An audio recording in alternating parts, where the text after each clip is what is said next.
યોગ્ય તાલીમ મળે તો માનસિક દિવ્યાંગ બાળકો પણ પગભર બની શકે છે। તેનું ઉત્તમ ઉદાહરણ મહેસાણા દિશા સ્કૂલે પૂરું પાડ્યું છે।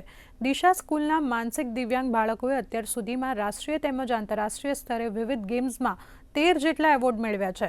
ખોડિયાર એજ્યુકેશન ટ્રસ્ટ માનસિક વિકલાંગ બાળકોમાં રહેલી સુષુપ્ત શક્તિઓ અને કૌશલ્યને બહાર લાવવા વિશેષ ઓલિમ્પિક રમતોત્સવનું દર વર્ષે આયોજન કરે છે અને આ રમતોત્સવના ફળ સ્વરૂપે સંસ્થાના 13 દિવ્યાંગ ખેલાડીઓએ છેલ્લા 14 વર્ષમાં ઇન્ટરનેશનલ ગેમ્સમાં ભાગ લીધો છે અને ગોલ્ડથી લઈને બ્રોન્ઝ મેડલ જીતીને મહેસાણા જિલ્લાનું નામ રોશન કર્યું છે। દિવ્યાંગજનો અને એમાં ખાસ કરીને માનસિક દિવ્યાંગજનો માટે એમના શિક્ષણ તાલીમ અને પુનઃસ્થાપન માટે કામ કરી રહ્યા છે।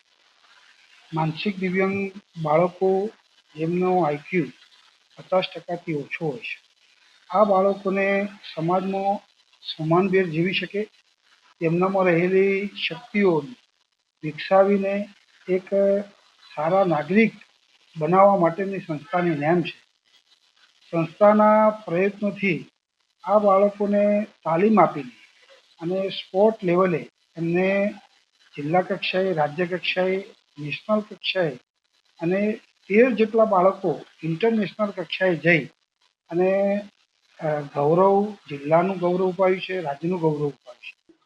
મેં 200 મીટર દોડની અંદર અને ગોળા ફેંકમાં બંને મેં ગોલ્ડ મેડલ મેળવેલ છે। સ્પેશિયલ ખેલ મહાકુંભની અંદર જિલ્લા કક્ષાએમાં 200 મીટર દોડની અંદર 22+ ની એજમાં મેં પહેલો નંબર મેળવ્યો છે અને ગોળા ફેંકમાં પણ પહેલો નંબર મેળવ્યો છે।